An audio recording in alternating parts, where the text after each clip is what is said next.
کے صلوات پڑھیے آپ حضرات۔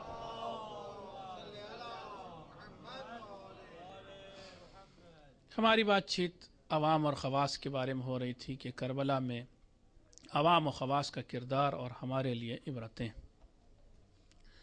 ہم نے دیکھا کہ کس کس طرح کے افراد کربلا میں تھے اور ان کا کیا رویہ رہا۔ ایک مل کر کے صلوات پڑھیں آپ حضرات۔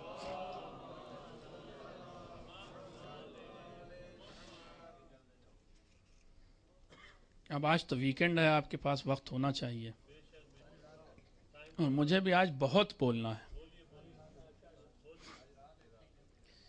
ایک اور مل کر کے صلوات پڑھیے آپ حضرات۔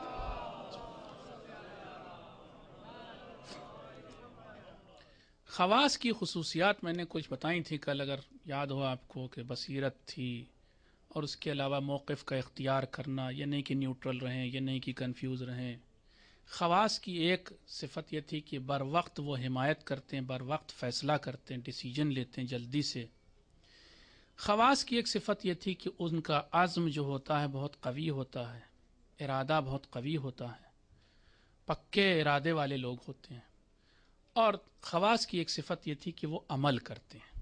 لیکن خواص کی ایک صفت جو مجھ سے رہ گئی تھی اور میں نے بیان نہیں کی تھی اور آج کی مجلس سے اس کا تعلق بھی ہے، وہ بہت اہم ہے وہ بھی۔ اور وہ صفت کیا ہے کہ آخر تک راہ حق پر رہنا۔ یہ نہیں کہ آپ آدھے راستے چلیں راہ حق پر تو آپ کا کام بن جائے گا، نہیں، الٹا ہے معاملہ۔ جتنی جلدی ایگزٹ لیں گے اتنا اچھا ہے آپ کے لیے۔ یہ ہائی وے وہ ہے راہ حق کا کہ کم سے کم دنیا ہی پا جائے آدمی۔ ایک ہائی وے پہ چلے آپ، اب اس ہائی وے پر بہت ساری محدودیت ہے، بہت ساری محرومیت ہے۔ کیا چیز؟ کھانے پینے کی پابندی ہے۔ آپ نے اسلام کو قبول کیا، اب اسلام کہتا ہے یہ ایسا گوشت کھاؤ، ویسا والا نہ کھاؤ، یہ والا اس آدمی سے کھاؤ لے کر کے، اس سے نہ کھاؤ، یہ پیو وہ نہ پیو۔ کھانے پینے سے لے کر کے اٹھنا بیٹھنا، لیٹنا سونا بیٹھنا، سب چیز، یہاں تک کہ کیا چیز پہنو، چمڑے کی بیلٹ کیسی ہو، فلاں چیز کیسی ہو، اتنی ساری پابندیاں ہیں۔ آپ نے پابندیاں اسلام کی مثلا قبول کی کسی صاحب نے، اور یہ کہا کہ ہم ٹھیک ہے ان سب چیزوں کے باوجود پورا پیکج اسلام کا لیتے ہیں، قبول کرتے ہیں، قبول کی اور چلے اس راہ پر۔ لیکن فرض کر لیے، نعوذ باللہ استغفر اللہ، ایسا کبھی نہ ہو، بہت ہی خطرناک یہ موت ہے، ہاں کبھی نہ ہو، اللہ کرے ہم میں سے کسی کے ساتھ۔ لیکن اگر فرض ہے یہ صرف کہ اس راہ پر چلنے کے بعد 20 سال کے بعد کسی صاحب نے ایگزٹ لے لی اور وہ اس راستے سے ہٹ گئے، ڈیویٹ ہو گئے، یہ بتائیے دنیا میں تو اتنے دن 20 سال جو ہے انہوں نے مصیبتیں جھیلی تھیں یا نہیں جھیلی تھیں، اور پھر اب آخرت کا بھی کام خراب کر لیا۔ خسرت دنیا والآخرہ، ایسا آدمی تو دنیا سے بھی گیا اور آخرت سے بھی گیا۔ تو ضروری ہے کہ خواص کے لیے ضروری ہے کہ آخری وقت تک، منزل تک اسی راہ پر رہیں۔ اب آج جن لوگوں نے ایگزٹ لی ہے ان کی بات ہم کریں گے، کل بہت سی چیزیں اس عمر ساتھ کی بھی رہ گئی تھی، لیکن اب بہرحال اس کو زیادہ چھیڑیں گے تو بات لمبی ہوگی۔ یہ خواص کی صفت ہے۔ آخر میں اگر موقع ہوا تو میں عوام کے بارے میں بھی بات کرنا چاہتا ہوں، لیکن موقع کے اوپر ہے کہ عوام کی کیا صفات ہیں اور ہم کیسے، لیکن اگر نہ بھی میں بتا پاؤں اور وقت نہ ہو پائے تو آپ بٹوین دا لائنز پڑھ لیتے ہیں نا، آپ اپنے بیک گراؤنڈ میں یہ بات اپنے دماغ میں لے کے چلیے گا کہ ہمیں خواص کا جز بننا ہے، عوام زدگی کا شکار نہیں ہونا ہے۔ دوسری چیز بیک گراؤنڈ میں جو اس سے بھی زیادہ اہم ہے وہ لے کر چلیے گا کہ یہ پرانی تاریخ کی باتیں نہیں ہیں، یہ ہمارے ساتھ، نعوذ باللہ استغفر اللہ، اللہ سے بار بار پناہ مانگتے ہیں، یہ ہمارے ساتھ ہو سکتا ہے۔ اور یہ بھی یاد رکھیے گا کہ ہم بھی کسی امام کے منتظر ہیں اور ہم بھی کسی امام کی نصرت کا دم بھرتے ہیں۔ ہماری اس وقت کیا کیفیت ہوگی، یہ بات ہم اپنا اسسمنٹ بھی کرتے چلیں اور ساتھ ہی ساتھ ان چیزوں سے عبرت لیتے چلیں کہ ہمیں ایسا نہیں کرنا ہے، انشاءاللہ نہیں کرنا ہے، اور پکا ارادہ وہی عزم کریں۔ چلیے بات کرتے ہیں، میں نے وعدہ کیا تھا شاید پہلے ہی یا دوسری مجلس میں کہ ہم ایسے سے افراد جن کی تاریخ بڑی سیاہ ہے، کچھ عرصے تک روشن رہی، ان کی بھی بات کریں گے۔ ان میں سے آج پہلے ہی وہی بات کر رہا ہوں، شمر ابن ذی الجوشن خواص میں سے تھا، اور ایسا ویسا نہیں، مولا علی کا صحابی تھا، قریبی صحابی تھا۔ شمر کوئی معمولی چیز نہیں تھا، اس زمانے میں اس کا نام تھا۔ جنگ صفین میں مولا کے ہم رکاب ہو کے لڑا، اور یہی نہیں، اس کی ایک پوری جنگ لکھی ہوئی ہے تاریخ میں تفصیل کے ساتھ۔ شمر بہت شجاع انسان بھی مانا جاتا تھا، بہت بہادر تھا، اور امام، میں نے بتایا، مولا متقیان کا ساتھی تھا، صفین میں لڑا۔ شامی ایک شخص جو اس کے مقابلے میں آیا تھا، وہ خود بہت بڑا پہلوان تھا، وہ بہت بڑا بہادر تھا، جس کا نام ادہم تھا۔ ادہم سے شمر کی جنگ پوری لکھی ہے تاریخ میں۔ جب جنگ ہوئی تو شمر نے اسے شکست دے دی، اتنا شجاع تھا، اور اسے قتل کیا۔ ایسا انسان تھا، صفین میں تھا۔ لیکن اب صفین کے بعد کیا ہوا؟ دیکھیے، جو آدمی امیر المومنین کے ساتھ لڑ رہا ہے، اس نے امیر المومنین کو دیکھا ہے، اور صفین وہ جنگ ہے کہ جس میں امام حسن بھی جوان تھے، امام حسین علیہ السلام بھی جوان تھے۔ امام حسن علیہ السلام کی عمر غالباً 33 برس تھی، اور امام حسین علیہ السلام کی عمر تقریباً 32 برس تھی۔ تو اب سوچیں آپ، یہ دونوں شہزادے بھی لڑ رہے تھے، شمر ساتھ تھا، اور اب اس صفین کے بعد اس کے زیادہ کوئی تاریخ مجھے نہیں ملی۔ اب جو کربلا میں اس نے رول نبھایا وہ آپ دیکھیں کہ کیا۔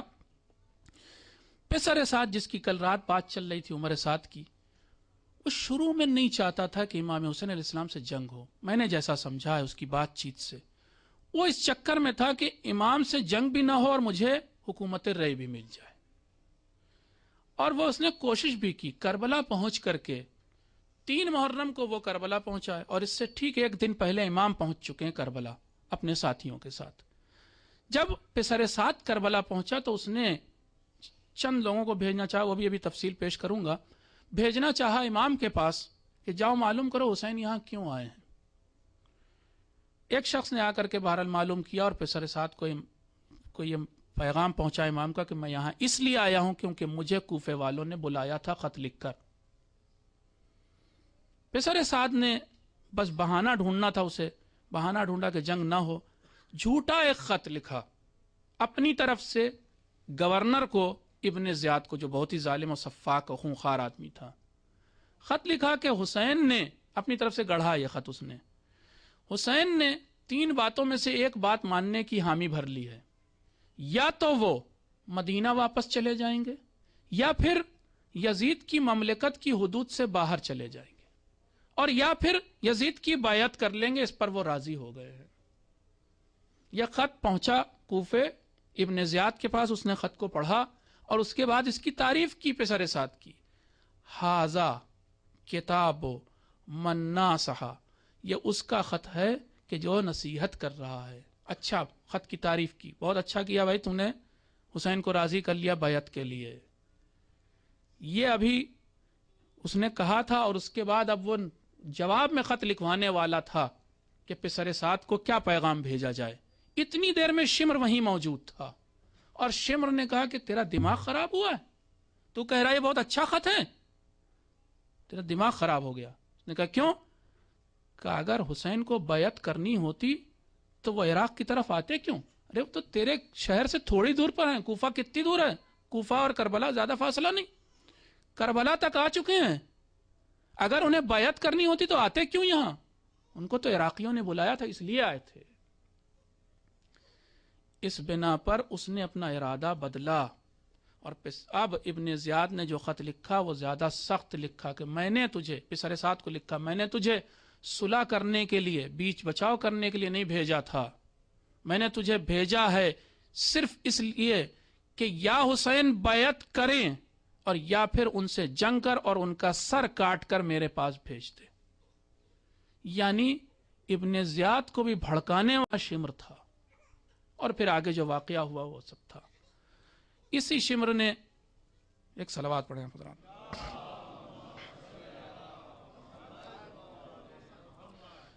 بے انتہا گستاخ بھی تھا، بہت ہی بدتمیز بھی تھا، آج کی زبان میں کہوں بہت ہی بے ادب انسان تھا، بے انتہا غسور بھی تھا، سب چیزیں کربلا سے ثابت ہیں اس کی، بہت ظالم بھی تھا۔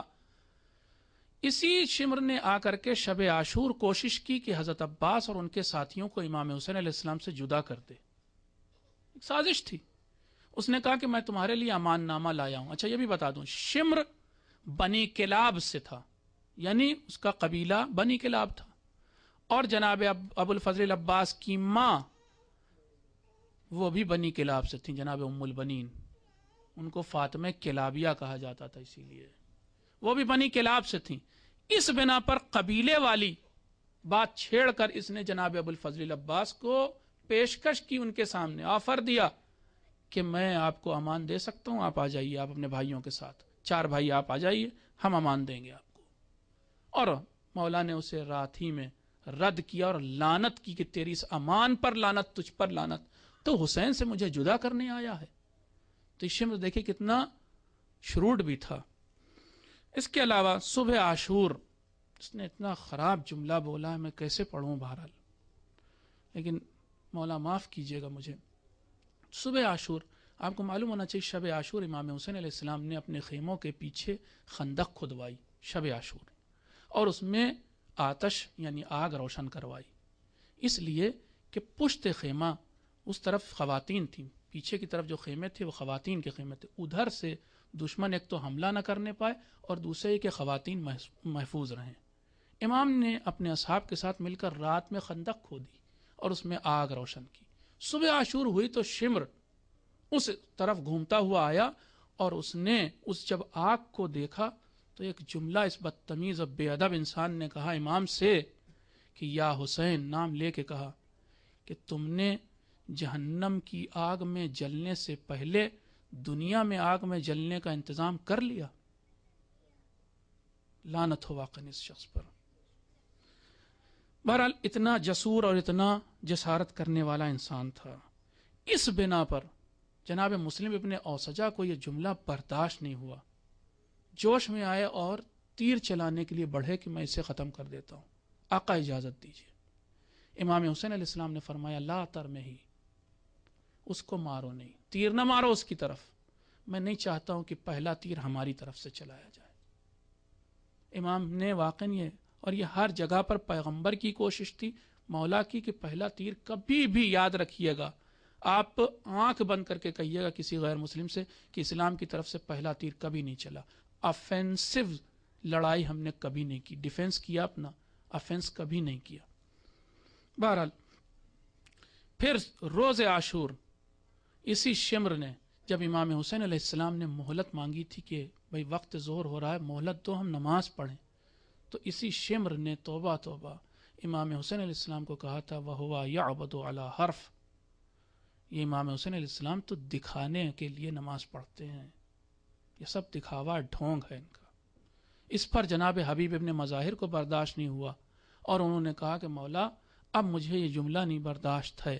2 روایت ہیں کہ اس کے بعد ہی بس حبیب ابن مظاہر بڑھ گئے اور جنگ کی اور شہید ہوئے، اور دوسری روایت یہ کہ مولا نے پھر روکا انہیں کہ ابھی رک جاؤ نماز کے بعد، اور حبیب ابن مظاہر نے زبانی جواب دیا کہ اگر تجھے فرزند رسول کی نماز ڈھونگ اور دکھاوا لگتی ہے تو تیری نماز کیا ہے، تو کون سا نماز پڑھنے والا ہے۔ بہرحال ایسا انسان، سوچئے صحابی امیر المومنین کہاں پہنچا، اور پھر اسی نے کہ جب امام حسین علیہ السلام گھوڑے پر ڈگمگا رہے تھے، کسی کی پھر بھی ہمت نہیں تھی، امام حسین علیہ السلام نے تقریباً 1800 لوگوں کو قتل کیا تھا، مذاق نہیں تھا۔ امام کی شجاعت دیکھیں بھوک پیاس کے باوجود، اور ایک روایت میں تو ہے 1950 کو قتل کیا تھا، کسی کی ہمت نہیں تھی کہ ڈگمگاتے ہوئے بھی امام حسین علیہ السلام کے قریب جائے، تو اسی نے لوگوں کو جوش دلایا، شمر نے، اور کہا کہ سکلت کا امک، اس زمانے کی ایک ضرب المثل تھی، ایک محاورہ تھا کہ تمہاری ماں تمہارے غم میں بیٹھے، تمام فوجیوں سے کہا بڑھو اور اس کے اوپر حملہ ان کے اوپر کرو، اور اس کے بھڑکانے سے لوگوں نے بڑھ کر کے امام پر حملہ کیا اور امام گھوڑے سے گرے۔ تو یہ شمر وہ تھا کہ جس نے، اور پھر گرنے کے بعد لکھا ہے تاریخ میں